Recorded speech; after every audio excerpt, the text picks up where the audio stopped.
میں ایک مجسمہ ساز ہوں، میرا آپ سے سوال ہے کیا اسلام مجسمہ سازی کی اجازت ہے؟ صرف وہ مجسمہ آپ بنا سکتے ہیں جو جاندار کا نہ ہو. وہ تو قرآن میں بھی آیا نا کہ جنات حضرت سلیمان کے حکم سے مجسمے بناتے تھے، تماثیل بناتے تھے ان کے لیے. پیڑوں کی تصویریں بنائیں، پہاڑوں کی بنائیں مجسمے، انسانوں کے نہ بنائیں، کیونکہ انسانوں کے مجسمے تعظیم کے لیے ہوتے ہیں. اگر یہ مجسمہ جائز ہوتا تو صحابہ کرام رسول اللہ کا ایک مجسمہ بنا لیتے. تصویر کی بھی ممانعت اسی وجہ سے تھی. لیکن تصویر کا مسئلہ یہ ہو گیا کہ تصویر تعظیم کے لیے اب یوز نہیں ہوتی، سوائے وہ تصویریں جو گھروں میں لٹکائی ہوئی ہیں کسی نے بزرگوں کی. عام تصویر کون اس کی تعظیم کر رہا ہوتا ہے؟ اس کا معاملہ ڈھیلا ہے.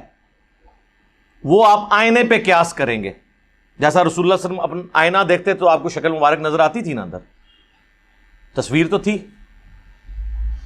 تو عکس بالکل درست ہے، لیکن مجسمہ جب فزیکلی بنے گا تو کہیں جس طرح صدام حسین نے پورے عراق میں اپنے مجسمے لگائے ہوئے تھے، کس لیے؟ احترام کے لیے.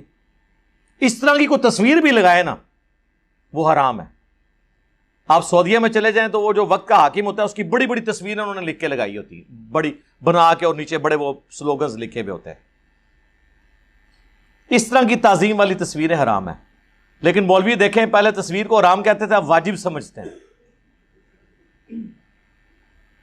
مسجدوں میں مولویوں کے اشتہار لگے ہوئے ہیں تصویروں کے ساتھ، ایسے عجیب و غریب پوز بنا بنا کے. کیوں؟ اب اتنی جائز ہوئی ہے کہ ضرورت سے زیادہ جائز ہو گئی ہے، واجب ہوگی.